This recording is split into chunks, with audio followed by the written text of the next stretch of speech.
Bonjour à tous. Je vois qu'on a déjà une vingtaine de connexions. J'attends encore 2-3 minutes avant de commencer. Est-ce que vous voyez bien la présentation? Est-ce que quelqu'un peut me confirmer que vous m'entendez bien déjà? Super, merci Martin. Et est-ce que vous voyez bien la présentation avec le logo Beanstalk au milieu? Martin, génial. Martin, vous êtes dans l'équipe maintenant. Génial, parfait. Donc on a une trentaine de participants. J'attends, ouais, vous savez quoi? J'attends, il est 12:00, j'attends jusqu'à 12:02, puisque on a, une centaine, je crois même 200 inscrits sur l'événement. 10:01. Bon, vous savez quoi? J'ai comme vous, l'impatience de commencer, donc je vais commencer, puisque de toute façon avant qu'on entame vraiment le sujet, je voulais vous représenter rapidement Beanstalk. Donc vous avez, devant vous le fondateur d'une société qui s'appelle Beanstalk, qui a été créée en 2020 et qui accompagne, depuis donc 2020 des investisseurs dans leurs projets d'investissement locatif. Donc on aide à trouver des investissements, on fait c'est ce qu'on appelle du clé en main. Donc on vous trouve, votre locataire, on vous fait vos travaux, on vous trouve votre financement, mais on vous trouve surtout le projet qui vous permettra de, gagner un maximum d'argent. Depuis 2 ans maintenant, on travaille également sur la gestion locative, donc on accompagne énormément de bailleurs dans la gestion de leurs biens. Je pense qu'on le fait un petit peu mieux que la moyenne, donc les gens sont assez ravis. On gère la déclaration fiscale en LMNP, ce qui va être notre gros sujet du jour, et on travaille beaucoup sur la remise aux normes de DPE. Donc si vous avez un mauvais DPE ou si vous connaissez quelqu'un qui a le problème, n'hésitez pas à lui dire de s'inscrire sur Beanstalk, puisqu'on a l'habitude, on remet très rapidement des DPEG en DPE-D ou C, ce qui permet d'éviter les contraintes.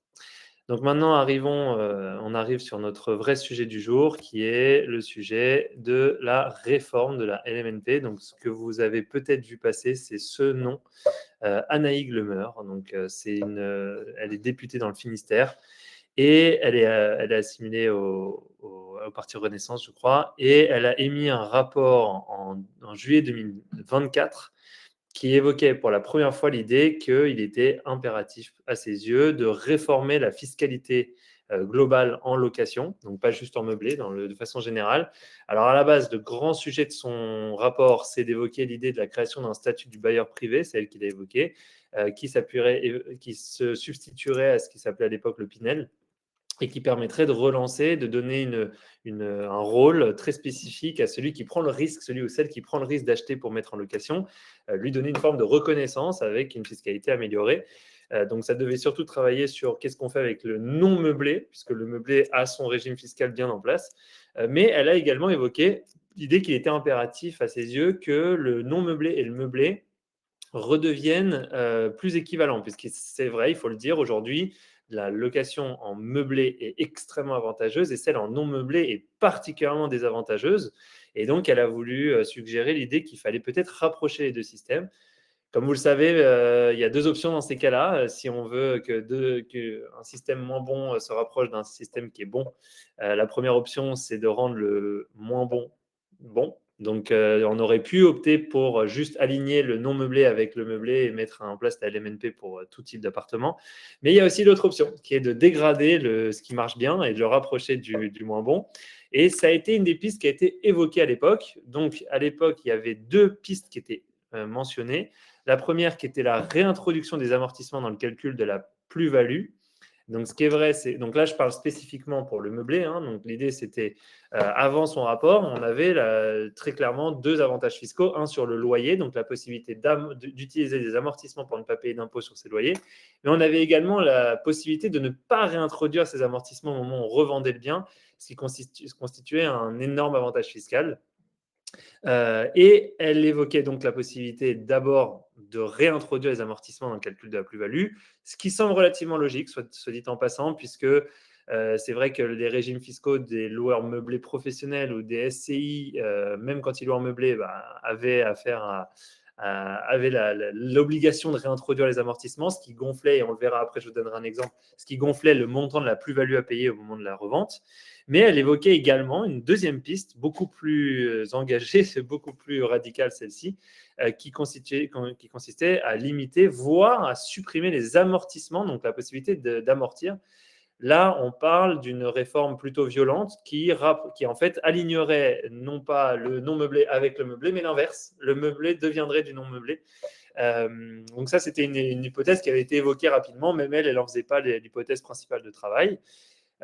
Donc, juste pour clarifier, on va simplifier un petit peu, mais retenez qu'avant son rapport, on avait donc à peu près 4% de l'actif qui était amortissable. Donc, ce que je vais appeler l'actif ici, c'est le prix de l'appartement que vous avez acheté, les frais de notaire que vous avez payés, les frais d'agence et les travaux. Alors, attention, chacun ne s'amortit pas de la même façon, mais pour être schématique, on a à peu près 4% de ces 4 éléments-là que vous pouvez déduire de vos revenus locatifs. Donc, j'ai 10 000 euros de loyer, j'ai 3 000 euros de charges diverses et variées, les charges de copropriété, les intérêts d'emprunt, l'assurance emprunteur, etc. Tout ça, j'ai le droit de le déduire, mais donc je disais 3 000 euros de charges, j'ai 10 000 euros de loyer, 3 000 euros de charges, j'ai toujours 7 000 euros de résultats nets sur lesquels je suis censé être imposé. Grâce aux amortissements, je me retrouvais à 0 d'imposition chaque année, d'accord, grâce aux 4% d'amortissement. Donc, ça, c'est pour l'amortissement sur le loyer. Et je rappelle aussi qu'avant son rapport, pour le calcul de plus-value, on prenait le taux d'imposition de la plus-value. Donc, au bout de 10 ans, par exemple, c'est à peu près 27-28%. Et on multipliait ça par. Donc, on regardait le taux d'imposition et on devait regarder la plus-value nette, c'est-à-dire la différence entre le prix de revente, le prix d'achat, les frais de notaire, les travaux et les frais d'agence. D'accord? Donc, ça, c'était ce qu'on avait à l'époque. Sa nouvelle idée, c'est de réduire l'amortissement à environ 2% de l'actif. D'accord? Donc, au lieu de 4, ce serait 2, voire 0. Elle évoquait le 0, mais ce n'était pas sa prise privilégiée. Et deuxième partie, c'était pour le calcul de la plus-value, je reprends le taux d'imposition. J'ai toujours la même formule, prix de revente moins prix d'achat moins frais de notaire moins travaux moins. Hein, mais je rajoute, pardon, j'aurais dû mettre la parenthèse après, je rajoute les amortissements dans mon calcul. C'est-à-dire que je vais également être imposé. Donc attention, là, la parenthèse n'est pas au bon endroit, je devrais dû la mettre à la fin. Le taux d'imposition, il va s'appliquer sur les amortissements que j'ai consommés. Donc, si au bout de 10 ans de détention, j'ai consommé 50 000 euros sur un bien pour ne pas payer de loyer sur ce bien-là, je vais payer mettons 30% d'impôt sur les 50 000 euros, donc 15 000 euros d'impôt qui s'ajoutent. Donc, on arrive en budget 2025 et le ministre de l'époque, François Bayrou, fait passer un budget au mois de février de l'année dernière qui réintroduit les amortissements dans le calcul de la plus-value. Donc, à ce stade, on se dit, Madame Le Maire a obtenu ce qu'elle voulait, puisqu'on a une partie de l'intérêt fiscal de la LMNP qui disparaît. Soyons clairs, moi, personnellement, ça fait 10 ans que je m'intéresse au système. C'est vrai que ça fait 10 ans que tous les jours, on se dit que ça va disparaître, cet avantage, puisqu'il est un peu excessif et difficile à justifier. Il n'y a pas tellement de notions. C'est peut-être un peu trop beau pour être vrai. D'ailleurs, juste en l'occurrence, je vois qu'il y a quelques questions qui sont posées. N'hésitez pas à mettre des questions, je répondrai à tout après sur le chat. Donc, la plus-value il est désormais nécessaire au moment du calcul de sa plus-value de réintroduire les amortissements. Je vous donne un petit exemple. Donc, j'achète un bien 100 000 euros. Je paye 12 000 euros de frais d'agence, 8 000 euros de frais de notaire. Donc, je fais exprès, 100 plus 12 plus 8, ça fait 120. Je fais 30 000 euros de travaux dedans. Donc, j'investis 150 000 euros dedans. Je loue ce bien 7 500 euros par an, ce qui correspond à peu près à 5% de rentabilité. Je vais utiliser 6 000 euros d'amortissement par an pour annuler mon imposition. D'accord? Donc, chaque année, pendant 10 ans, d'ailleurs, oui, je dis ça, 60 000 euros, c'est parce que je vends le bien 10 ans plus tard.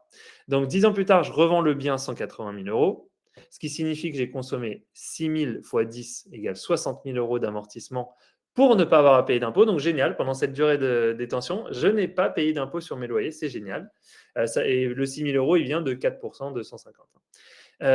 Avant la réforme de 2025, j'allais payer 27% d'impôt sur le prix de revente moins le prix d'achat. Enfin, le prix d'achat total, j'insiste. Donc, ça faisait 8 250 euros d'impôt. Après la réforme, je paye 27,5% de 180 000 moins 150, plus les 60 000 euros que je dois réintroduire dans le calcul de la plus-value. Et donc, ça me fait 24 750 euros, donc 3 fois plus exactement d'imposition. Donc, vous voyez, l'impact, il est assez important. Il faut savoir deux choses. La première, c'est que l'imposition si vous détenez le bien en nom propre, comme si vous êtes un particulier, vous bénéficiez de la dégressivité de l'imposition sur la plus-value, ce qui signifie que le taux d'imposition qui commence à 36 et quelques pourcents va terminer à 0 au bout de 30 ans de détention. Donc, au bout de 30 ans, évidemment, ce sera 0% ici. Donc, peu importe qu'on réintroduise ou non les amortissements, il n'y aura plus d'impact. Mais il faut quand même 30 ans pour annuler l'impact de la réforme. En attendant, sachez que sur votre rendement financier, vous avez perdu entre 0,5 et 1 point de rendement. D'accord? Donc, je parle bien de rendement financier. D'accord? Je parle non pas de rentabilité locative, je parle bien de rendement financier. Pour qui ce n'est pas un concept clair, on pourra le revoir en perso si on se reparle ou si vous parlez avec l'équipe pour faire un investissement. Mais donc, je vous donne un équivalent. Imaginez que vous investissiez dans une action du CAC 40 et que vous attendiez à faire du 6% par an. Là, au lieu de faire 6% par an, vous allez faire 5 ou 5,5. D'accord? Là, c'est pareil. Si vous attendiez à faire du 8 ou 9% de rendement sur votre investissement, il faut réduire, à cause de cette réforme, l'impact à peu près de 0,5 à 1%. Ça dépend de la durée de détention. Évidemment, si vous gardez bien 30 ans, ça ne change rien. D'accord? Et la stupeur, le 17 octobre de cette année, surprise générale, on voit un amendement PS qui est adopté et qui supprime purement et simplement les amortissements pour la location meublée non professionnelle. Donc là, je vous le dis, c'est quelque chose qui était complètement inattendu. La bonne nouvelle que je peux tout de suite vous donner, c'est que c'est un amendement, c'est-à-dire que ça ne faisait pas partie du projet initial du gouvernement. C'est un amendement qui a été déposé et bizarrement, il a été accepté. Donc là, c'est plus 0,5% d'impact. Là, on parle je reprends mon exemple de tout à l'heure. J'ai réinvesti 150 000 euros, je loue 7 500 euros le bien. Là, j'ai 3 750 euros d'impôt à prévoir en plus à peu près sur mon bien par an. Donc, on parle de 300 euros d'impôt en plus par mois. Et donc, non seulement je perds la moitié de ma rentabilité sur la rentabilité locative, enfin la rentabilité financière, mais ce qu'il faut savoir, bon, évidemment, j'économise un petit peu sur la plus-value puisque vous l'avez compris, j'ai plus d'amortissement à réintroduire, mais je perds la moitié de ma rentabilité. Donc là, on parle plus de 0,5 à 1 point de rendement financier en moins, on parle quasiment de diviser par 2. Et le gros problème que soulignait, qui était sous-entendu aussi, qui venait avec cette réforme, avec cet amendement, c'est que c'était rétroactif. Ça veut dire que là, peut-être que je parle à des gens qui n'ont jamais investi, peut-être que je parle à des gens qui ont déjà investi. Et le problème, c'est que pour ceux qui avaient déjà investi, qui avaient fait leur business plan avec un emprunt sur 20 ans, voire 25 ans, et à qui on annonce cette nouvelle, en fait, ce qu'on leur dit, c'est, vous voyez, toutes les hypothèses de départ, elles sont fausses. Le bien que vous louez 1 000 euros par mois, maintenant, il va falloir payer 300 euros d'impôt en plus sur le loyer. Donc, ça fait ça crée énormément d'insécurité et beaucoup de perte de confiance dans l'actif immobilier, mais surtout, j'ai envie de vous dire, dans l'actif France. C'est-à-dire qu'il y a une notion en France, en fait, j'ai de la rétroactivité sur mes actifs. Je ne peux pas faire un business plan de façon fiable puisque je ne sais pas à quelle sauce je serai mangé demain. Comme vous le savez, c'est une des particularités de la période actuelle, c'est qu'on ne sait pas ce qui nous attend. Quel que soit le bord politique, dans tous les cas, vous souffrez d'une forme d'incertitude. Et ça, c'était un élément très clair, puisqu'il y a 400 000 personnes en France qui déclarent en réel, en meublé au réel. Ces 400 000, du jour au lendemain, on leur annonce qu'il y a à peu près 30% d'impôts sur les loyers auxquels ils n'étaient pas du tout préparés. Heureusement, à la mi-novembre, alors je dis heureusement, c'est malheureux qu'on se réjouisse de ça, mais mi-novembre, le projet de loi de finances 2026, il est quasi unanimement rejeté. Alors je précise, il y a un député qui a voté pour. Donc tout le monde l'a rejeté. Donc de fait, tous les amendements disparaissent avec et le Sénat repart de la copie initiale. C'est pour ça que je vous disais, dans la copie initiale du gouvernement, il n'y avait pas cet amendement et personne ne parlait de remettre en question la LMNP. D'accord ? Je pense qu'entre-temps, il y a eu une forme de prise de conscience de la part du gouvernement. Et ce qui est très important, il y a eu quelque chose qui s'est passé qui est très important. Je crois que c'était le 21 novembre. On découvre qu'un amendement a été déposé par le gouvernement lui-même qui suggérait de limiter l'amortissement à 2%. Donc le gouvernement semblait reprendre ce qui semblait être une idée du PS, puisque c'était un député PS qui avait déposé un amendement à l'Assemblée. Le gouvernement semblait suggérer à nouveau cette limitation, non pas à 0%, mais à 2%. Alors je précise quand même que le cas que je vous ai montré avant, où je perds la moitié de ma rentabilité, c'est dans le cas où je n'ai plus du tout d'amortissement. Évidemment, si je passe de 4 à 2%, je ne perds pas la moitié de ma rentabilité, mais on va dire que je perds à peu près un quart. D'accord ? Donc, mais c'est quand même un impact significatif. Au lieu de faire du 10%, je vais faire du 7% sur mon actif. D'accord, 7,5%. OK. Je parle de façon schématique. Évidemment, on pourra regarder au cas par cas sur chaque bien si nécessaire. Mais le point très intéressant, c'est donc le gouvernement propose de limiter à 2%, donc il reprend la structure de l'amendement qui a été proposé par les députés à l'époque. Donc ils reprennent le texte exact d'un amendement qui était là dans le PLF à l'Assemblée nationale et ils le recollent dans le texte pour le Sénat. Mais qu'est-ce qui s'est passé le 30 novembre? Le gouvernement lui-même a retiré cette proposition.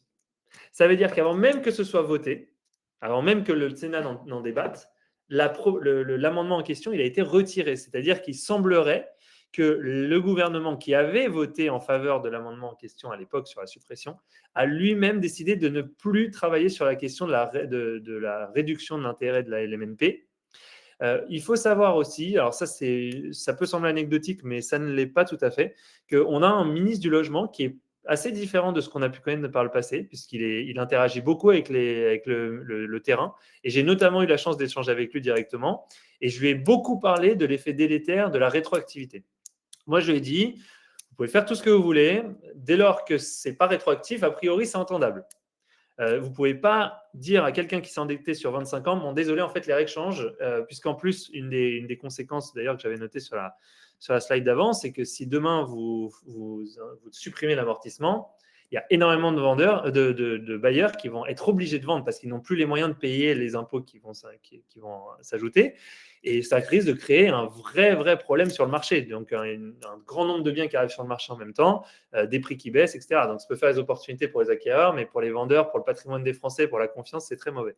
Et donc, il semblerait que le gouvernement lui-même a pris conscience que la LMNP ne devait pas être touchée, en tout cas pas cette année, et que si elle devait l'être, il faudra impérativement empêcher toute forme de rétroactivité. Sachez que dans les échanges que j'ai eus avec le ministre du Logement actuel, Vincent Jeanbrun, il a manifesté une attention très claire sur cette problématique de la rétroactivité. Il a bien compris, il a compris que ça impliquait ça, de faire passer un amendement de ce type-là.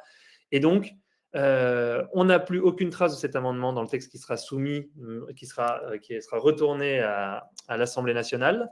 Donc, plus personne ne parle de ça. A priori, on ne l'aura pas, puisque, rappelez-vous, cette réforme n'apparaissait déjà pas dans la copie initiale du gouvernement et l'amendement n'a pas été retenu ni discuté par le Sénat. Attention, on peut toujours avoir un député qui tente de réintroduire cette réforme. C'est possible. Alors, ça paraît quand même improbable, hein, mais dès lors que... Enfin, ça paraît improbable parce que je pense qu'il y a plein d'autres sujets prioritaires à discuter. Là, le temps commence à sacrément manquer. Mais la différence majeure, c'est qu'ils n'auraient plus le soutien du gouvernement a priori, et sans le soutien du gouvernement, ils ne peuvent pas introduire cet amendement de toute façon. Et le gouvernement va plutôt investir dans l'introduction de ce nouveau statut du bailleur privé pour le neuf uniquement. Je précise que donc le nouveau statut, c'est un statut qui va permettre d'amortir le bien dans le cas où vous êtes en non meublé, à condition que vous pratiquiez des loyers qui sont bas et que le bien soit neuf ou équivalent. D'accord. Bon, évidemment, si le budget est totalement rejeté, comme je pense, enfin, il y a beaucoup d'analystes qui pensent que c'est comme ça que ça va se terminer. Là, on commence à voir que le son de cloche est plutôt le même chez tous les partis, que le budget n'est pas acceptable en l'état, etc. Bah, du coup, évidemment, on n'aura aucune réforme de la LMNP pour cette année. Donc, a priori, pour cette année, on est bon. Les chances sont très faibles, voire inexistantes qu'il y ait une réforme. Donc, c'est très bon signe pour tout le marché. Tous ceux qui sont déjà propriétaires, comme ceux qui s'apprêtent à acheter des biens, c'est bon signe et vous pouvez à nouveau vous reprojeter. Mais attention, on n'est pas à l'abri qu'un jour ça revienne. Donc, il faudra continuer de miser sur l'idée qu'on aura des gouvernements qui seront capables d'entendre que la rétroactivité, c'est très dangereux. Aujourd'hui, je pense que c'est la notion clé. Quand on est futur investisseur, aujourd'hui, la question, c'est est-ce qu'on a un gouvernement qui serait capable de revenir sur ce qui a été mis en place sur les amortissements? Est-ce que ça s'appliquerait qu'aux nouvelles acquisitions? Et d'ailleurs, petite information, il y a eu un amendement qui a été proposé au Sénat qui finalement n'a pas été retenu, qui proposait de retirer les amortissements uniquement pour la courte durée. Donc ça, c'est une autre notion sur laquelle j'ai beaucoup échangé avec le ministre du Logement. Il a l'air d'être conscient de la différence. Donc, uniquement pour la courte durée et uniquement pour les biens qui seraient acquis à partir du 1er janvier 2026. Alors, je précise, ça n'a pas été retenu non plus, mais ça montre, c'est la première fois qu'on voit un amendement qui suggère que ça ne s'appliquerait qu'aux futures acquisitions et pas aux biens qui sont déjà en propriété. Donc, c'est bon signe. De toute façon, ça va être un travail permanent de tous les acteurs du marché de faire entendre aux gouvernants que la LMNP, c'est un système qui fonctionne très bien, qui est très apprécié, qui crée beaucoup de logements dont on a désespérément besoin en France, que c'est un des principaux moteurs de l'investissement immobilier en France. Et également, faire comprendre qu'il y a une distinction entre la courte durée et la longue durée, qui n'ont pas du tout le même rôle en matière de création de logements. Et pour finir, que la notion de rétroactivité va être clé pour déterminer le niveau de confiance qu'on veut introduire ou retirer au marché. Donc, il va falloir être très vigilant quand on manipule cette notion. Je précise quand même deux choses. La première, c'est que vous avez une vague d'investisseurs, en tout cas chez Beanstock, qui en ce moment s'interrogent sur l'idée d'investir via des SCI, des sociétés civiles immobilières. La SCI, si elle est à l'IS, elle a la possibilité d'amortir, mais par contre, elle doit réintroduire les amortissements, ça a toujours été le cas, mais elle a la possibilité d'amortir. Donc, elle a cet avantage fiscal et pour l'instant, ni Madame Lemeur, ni personne n'a jamais évoqué l'idée de retirer au SCI ce droit. Donc, beaucoup de gens se disent que la SCI, et c'est vrai, il faut le reconnaître, est plus stable, plus fiable dans son régime fiscal. Alors, il faut savoir que ce n'est pas le même régime du tout, puisqu'elle réintroduit les amortissements. Donc ça, c'est devenu la même chose, mais ce n'était pas le cas l'année dernière. Mais surtout, c'est la plus-value des professionnels. C'est comme quand on est loueur meublé professionnel. Ce n'est pas le même système de calcul des plus-values.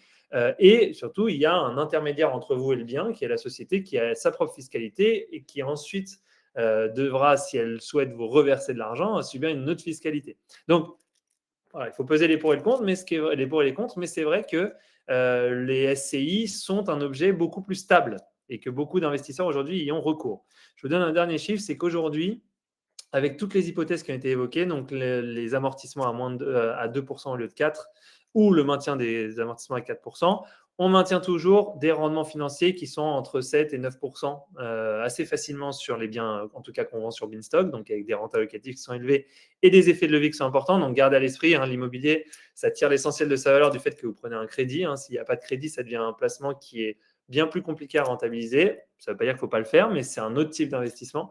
En tout cas, avec de l'immobilier qui est bien choisi et qui est fait à crédit, ça fait des effets de levier qui sont très importants. Donc, il faut continuer d'investir. C'est juste qu'il faut se tenir bien au courant des évolutions législatives sur ces sujets-là. Bon, voilà, et pour finir, si vous souhaitez investir, vendre ou faire gérer un de vos biens, ou si vous avez d'ailleurs un problème de DPE, soit vous pouvve m'écrire directement alex@beanstock.com, soit vous pouvez vous créer un compte sur beanstock.com. Je vais maintenant prendre les questions s'il y en a. Alors, donc Louis, du coup, le LMNP à l'amortissement s'arrête en 2026. Non, finalement, il continue comme on est aujourd'hui. Timothée, la location en non meublé permet d'avoir une meilleure LTV locataire. Durée de vie de locataire, alors ça, c'est pas du tout dit. Ça, c'est une possibilité, mais effectivement, ça fait partie des sujets, ça fait partie des arguments qui sont régulièrement évoqués en faveur de la location non meublée. Et c'est vrai que il y a certains appartements qui ne se prêtent pas à location meublée, tout simplement. Mais bon, attention, Timothée, je nuance quand même, parce que notamment à Paris, par exemple, les grands appartements de plus de 3 pièces se louent très très bien en colocation étudiante quand c'est du meublé. Et la dégradation, elle est à la charge des locataires. Alors effectivement, on aura peut-être sur les parties communes un peu plus de difficultés, mais on a plein de colocations. Beanstock gère énormément de colocations en région parisienne et ça se passe très très bien alors que tout étant meublé. Alexandre, vous disiez dégressivité possible du montant du taux d'imposition de la PV si on garde le bien plus de 30 ans en SCI LIS. Non, alors il n'y a pas de dégressivité en SCI. Si vous êtes en SCI LIS, ce sera la plus-value des professionnels qui s'applique, qui n'est pas du tout qui n'évolue pas du tout de la même façon. Donc, on pourra en rediscuter, Alexandre, si vous le souhaitez, puisque c'est beaucoup plus complexe. Il y a deux types de plus-value en SCI. Il y a la plus-value court terme, la plus-value long terme. Et la plus-value, une des deux, c'est les fameux amortissements. Donc, on est imposé sur cette plus-value. Et l'autre, on peut tout à fait ne pas la payer en fonction de la durée, la durée pendant laquelle on pratique l'exercice, enfin la location. On pourra en discuter avec plaisir. En tout cas, retenez qu'il n'y a pas de dégressivité. Martin, que signifierait la rétroactivité sur le LMNP? Le régime fiscal, le régime fiscal s'applique en fonction de la date d'acquisition. Justement, voilà, c'est tout le sujet, Martin. Donc, en général, ce qui est retenu quand on parle de rétroactivité, c'est la date d'acquisition du bien. donc pas à la date de première mise en location. Je dis en général, on n'est jamais à l'abri d'une forme d'innovation là-dessus aussi, mais aujourd'hui, on parle de la date d'acquisition.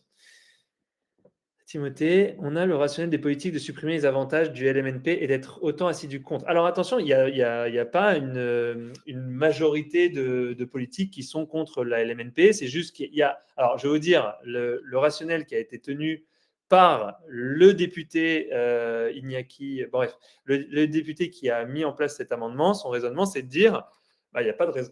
Dans une période d'austérité, il n'y a pas de raison que tout le monde ne mette pas la main à la poche. Donc, on en revient à s'attaquer. Alors là, l'erreur fondamentale qu'il est en train de faire, c'est que malheureusement pour lui, la plupart des gens dont il est question aujourd'hui, les gens qui déclarent au réel et qui bénéficient de ça, sont des gens qui n'ont qu'un seul appartement, qui ont fait un investissement locatif, qui n'ont pas du tout les moyens de se mettre à payer de plus en plus d'impôts. Donc, je pense qu'il se trompe de cible. Très largement, c'est comme hier, j'entendais une piste d'alourdir la fiscalité sur le livret A. Je pense que là, on se trompe clairement de cible. Si c'est là qu'on va chercher de l'argent en plus, je pense que ça risque de poser problème parce qu'on s'attaque à des gens qui sont déjà en difficulté. C'est pas du tout une réforme qui va s'en prendre au portefeuille des gens les plus en mesure de payer ce genre d'augmentation d'impôts. Donc Florent, sur la non-rétroactivité, cela signifie que cela ne concernerait pas les biens déjà en LMNP ou qu'on ne compterait pas. Alors, tout ça, on ne sait pas, Florent. C'est une très bonne question parce que justement, c'est ça qui est intéressant, c'est que je pense qu'ils n'ont pas pensé à tout ça. Qu'est-ce qui se passe avec les amortissements déjà pris en compte? Moi, ce que je pense, c'est que s'il devait y avoir une rétroactivité, les amortissements qui ont déjà été consommés, il faudra les réintroduire au moment du calcul de plus-value, mais à partir de maintenant, plus le droit de consommer les amortissements de la même façon. D'accord? Je pense que c'est ça qu'ils ont en tête. Donc, ce serait moi, je pars toujours du principe que c'est le worst case scénario. Et voilà. Mais en l'occurrence, on n'est pas du tout rentré dans ce niveau de détail puisque finalement, l'amendement, il a duré 10 jours et qu'aujourd'hui, il n'y a pas de gouvernement, il n'y a pas de budget, il n'y a rien. Donc, on n'en sait rien. Donc là, Margot, je suis investisseur à titre privé en Haute-Savoie, à titre professionnel. Ok, serait-il possible de discuter en privé de mes accompagnants qui pourraient potentiellement intéresser Winstock? Je réalise, ok, bon, ça, ok. Sébastien, est-ce que ça reste toujours la meilleure option, la LMNP, même en prenant en compte la réintégration? Ah oui, ça, il n'y a pas de doute. Comme je vous disais, Sébastien, la perte de rentabilité liée à la réintégration de l'amortissement, c'est entre 0,5 et 1 point de taux de rendement interne, de rendement financier, sachant qu'on est très là, enfin, on est assez facilement sur des taux de rendement qui sont entre 6 et 10%. Donc, c'est comme si je vous avais dit que, vous voyez, le placement que vous adorez là, on va enlever 0,5% de frais. C'est à peu près pareil. Et ça dépend de la durée de détention. Plus vous le gardez longtemps, moins il y a d'impact. Donc, ça n'a pas d'impact majeur et c'est plutôt logique. Et je vais vous dire autre chose, Sébastien, c'est que je considère que ça enlève une épée de Damoclès. C'est-à-dire que ça fait tellement longtemps qu'on investit en se disant mais ce truc-là ne peut pas durer. Là, au moins, il n'est plus là. Plus besoin d'y penser quand on achète.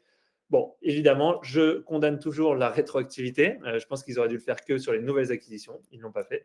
Mais je pense que oui, là, il n'y a pas de sujet. Hein. L'impôt économisé, faut bien comprendre. L'impôt économisé, vous auriez dû être taxé, votre taux marginal d'imposition, plus 17% de CSG. Or, la plus-value, elle est taxée à 36%. Et c'est dégressif. Donc, la plus-value, elle est bien moins taxée que le loyer que vous auriez dû, que le loyer net que vous auriez perçu. Donc, ne serait-ce que pour ça, l'impact, il est très, ça reste très positif de faire de la LMNP. Il n'y a pas photo. Hein. Ne faites pas du non meublé à cause de cette réforme. Hein. Au jour d'aujourd'hui, est actuel budget 2026, la réintroduction des amortissements à calcul de plus-value est toujours valide? Oui, tout à fait. Ça a été validé, tout à fait. Et ils ont d'ailleurs confirmé le budget 2025, je crois que c'était hier ou avant-hier. Non, il n'y a pas de doute. La réintroduction des amortissements à calcul de plus-value, c'est toujours valide. Là-dessus, je pense qu'il faudra faire avec jusqu'à la fin des temps. Je vois que Florent est en train de poser une question. Donc, une petite dernière. De quoi on est sûr pour le moment? La réintégration du calcul. Ouais, la réintégration, ça on est sûr parce que ça fait 1 an et c'est déjà là. Hein. Sachez que tous ceux qui ont vendu cette année, ils ont dû montrer à leur notaire les amortissements qui ont été réalisés. Hein. Donc c'est déjà en place. Là-dessus, il n'y a pas de doute. Donc ça, c'est la seule chose qui est sûre à 100%. L'autre point sur lequel on est sûr, c'est que le texte sur lequel planche actuellement l'Assemblée nationale, le Sénat et l'Assemblée nationale et la future commission mixte paritaire ne contiennent pas de réforme sur la LMNP. Il n'y a rien aujourd'hui. D'ailleurs, je vais vous préciser quelque chose. L'année dernière, pourquoi on a fini par l'avoir, cette réforme sur la réintégration? C'est parce qu'elle faisait partie du projet initial du gouvernement. Et donc, en fait, quand M. Barrot est arrivé, il a repris la copie initiale de M. Barnier, et donc c'est passé. Là, c'est l'inverse, c'est que dans la copie initiale, il n'y a pas de réforme. C'est un amendement qui a été ajouté. Donc, on n'est pas du tout dans le cas de l'année dernière et la probabilité est beaucoup plus forte en faveur de l'idée qu'on n'aura pas de modification cette année. Aujourd'hui, je loue un bien en LMNP avec l'abattement de 50% de mes revenus. Effectivement, Émeric, il y a aussi une autre option qui est ce qu'on appelle le micro-BIC qui permet de bénéficier d'un abattement de 50% sur les revenus fonciers. Cet abattement, pareil, ils en ont discuté finalement. Pour l'instant, il n'y a rien qui a été acté et a priori, rien ne bougera cette année. Donc, vous pourrez continuer à en profiter. Vous pensez que ça vaut toujours le coup d'investir à Paris pour le mettre en location? Alors, vous parlez à quelqu'un qui investit quasiment que à Paris. Oui, moi je pense que c'est une très très bonne idée, mais ce n'est pas une question de ville en fait. Moi, je ne réfléchis pas en ville, je réfléchis en opportunité. Ce qui m'intéresse, c'est est-ce que le rendement est bon? Est-ce que la tension locative est bonne? Est-ce que l'immeuble est bien géré? Est-ce que les DPE se remet aux normes? Est-ce que la liquidité à la revente sera bonne? Est-ce que je ne le paye pas trop cher?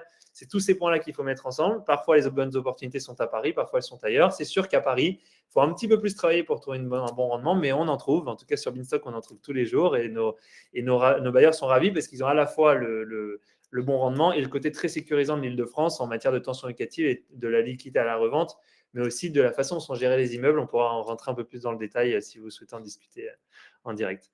Si on est propriétaire avec un crédit en cours, est-ce qu'il est préférable de vendre aujourd'hui?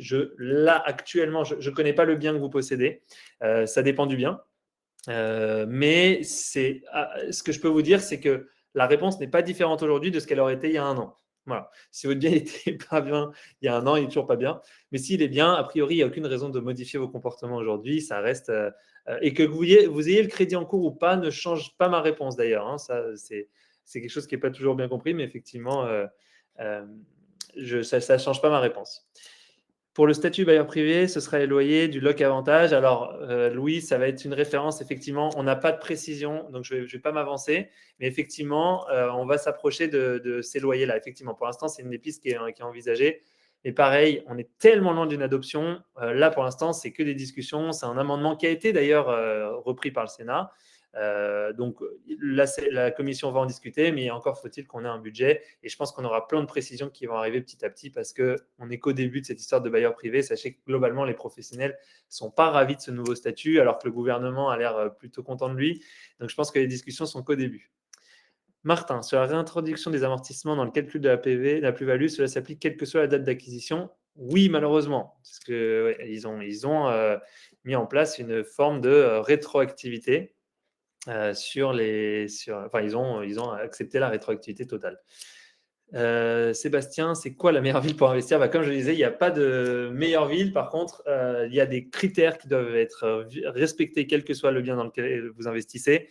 Il faut que la tension locative soit très forte. Investissement locatif, il y a écrit locatif. Donc, il faut que la tension locative soit très forte pour que vous puissiez choisir le bon locataire, celui avec le bon dossier qui va payer avec toutes les bonnes garanties, qui ne va pas abîmer le bien, qui va rester longtemps. Il faut que le bien lui-même qu'il puisse être remis aux normes, qu'il n'y ait pas de normes de décence qui ne puissent pas être traitées. Il faut que l'immeuble soit bien géré. Il faut que le prix auquel vous achetez le bien soit bon, etc. Et il faut que le rendement soit élevé. Ce que j'appelle un rendement élevé, c'est un rendement qui est au moins supérieur à votre taux d'emprunt. Mais si on peut monter plus haut, tant mieux. Voilà, il y a tout un tas de composantes à prendre en compte. Ce n'est pas une question de ville, c'est une question c'est bien par bien. Voilà. Florent Messica, est-ce que c'est rétroactif? Tous les amortissements déjà pris en compte doivent être réintroduits? Oui, tout à fait. C'est tout à fait rétroactif dans ce sens-là. Corentin, merci pour la question. Beanstock va très bien. On est très content de notre développement. Et d'ailleurs, la fin d'année est très, très dynamique. Donc, on est dans une forme olympique et surtout maintenant on a plus qu'un sujet et plus qu'une corde à notre arc. Donc les sujets de remise aux normes DPE notamment fonctionnent très bien. On a beaucoup de bailleurs qui nous font confiance pour gérer leurs biens. On est content. Merci Corentin pour la question. Je prends une dernière question. Je vois que Martin est en train de taper. Après, je vous libère tous parce que je suis sûr que vous avez très faim ou peut-être que vous êtes en train de manger. Je suis le nouveau McFly Carlito. Ah, c'est bon. Ok, génial. Et du coup, Louis est en train de taper. J'avais promis une dernière question. Ah, merci. Génial. Bon, merci à tous pour votre temps. C'était un plaisir. Bon, je n'ai pas pu vous voir, mais les échanges étaient très intéressants. Merci pour vos questions. Si vous en avez d'autres, vous savez où me contacter ou contacter l'équipe. Je vous souhaite une très, très bonne après-midi à tous. Au revoir.